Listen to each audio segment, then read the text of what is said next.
This is Todd Doyle with Bob Corbin. This is our third day of together, and you've already become like a member of my family at this point. I really appreciate you, sir. Today I want to begin to learn about Bob Corbin, the man. Okay. And Bob Corbin's who you are, your views, your feelings, that kind of a thing, concerning all sorts of different topics. Okay.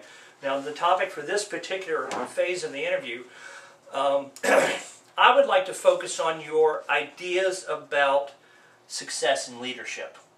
Okay, because in the latest Fortune magazine that I think I showed you earlier, right there, they had on the cover a military officer, young officer woman, who is the general manager of a Walmart, and it says meet the new face of business leadership. And so that, to me, you being a CEO of a company, what was the name of the company again, sir? Foodcraft Management Corporation. Foodcraft Management Corporation. You being the CEO of that company tells me that your leadership skills and your leadership ability didn't just magic itself out of nowhere. I think you learned that from somewhere, and I suspect that your military experience and your perhaps experiences over there in the theater might have helped you as well. Might have helped shape that a little bit. What would you say to that? Well, like I told you before, I felt that the prisoner of war experience, particularly the escape aspect of it, which was the preeminent experience of the situation, built a personal, my personality and my approach to life, and the importance of things in life, so that I became a much better person, a much stronger person, a much more what's the word I'm looking for? Appreciative person of other people, and it helped formulate my ability to run a company, to deal with people, to manage people, to inspire people, to control people, to be a manager, to be a president, to be a leader. Right. And I think that because of the experience I had as a prisoner of war, it gave me a foundation that I was able to develop and build upon when I became the CEO of that company. Of course, I didn't start out as a CEO. Yes, I started out as a personnel director, assistant general manager, and then became the general manager, and then finally the CEO. When I was before the war and after the war, many of the things that I learned came from the philosophies I developed while I was a prisoner of war, as far as dealing with people is concerned, and that's a secondary aspect of management. Okay. A leader is a person who gets somebody else to do what he wants them to do willingly. Okay. And some managers do that with power and with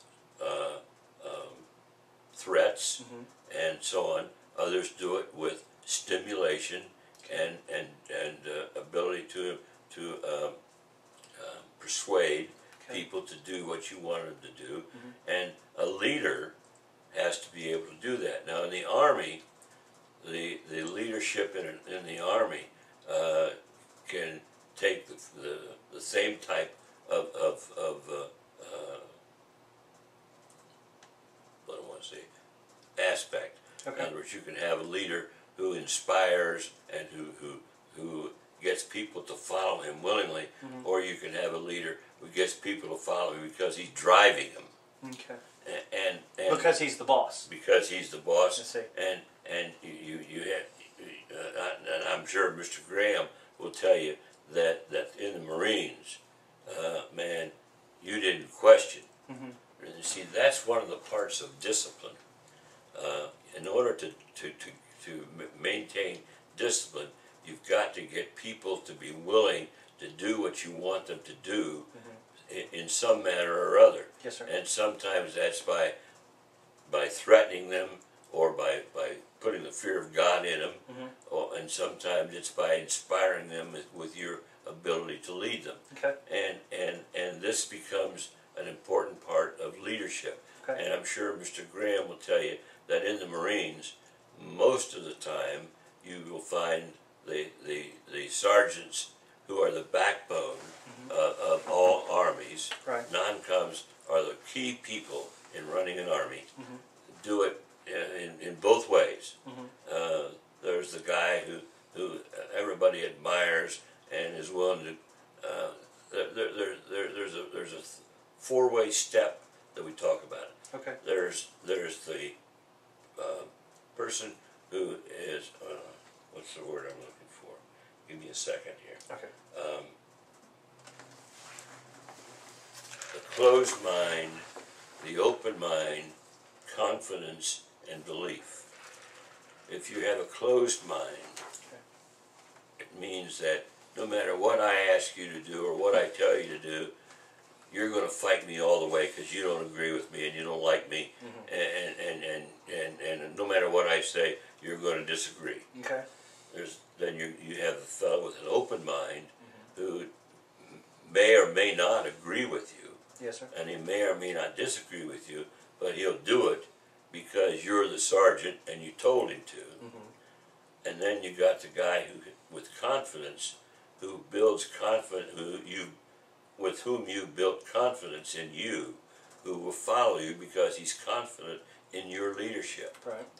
Then you have the belief person, who guys will go through walls for you, Right. because they respect you so highly, they admire you so much that they will do anything you say without question. Right.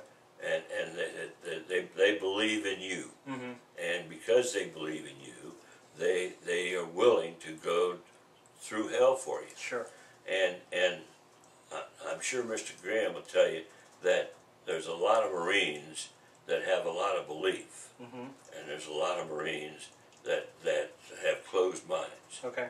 And the purpose of a leader is to try to get them in the confidence and belief level, Okay. as opposed to the closed mind and open mind Right. situation. Right. And so that, I think, pretty much covers what I believe as far as leadership is concerned. And there are many ways of doing it, and people do it in different ways, Right. but they all strive to achieve some level of leadership using the techniques that I've described to you here.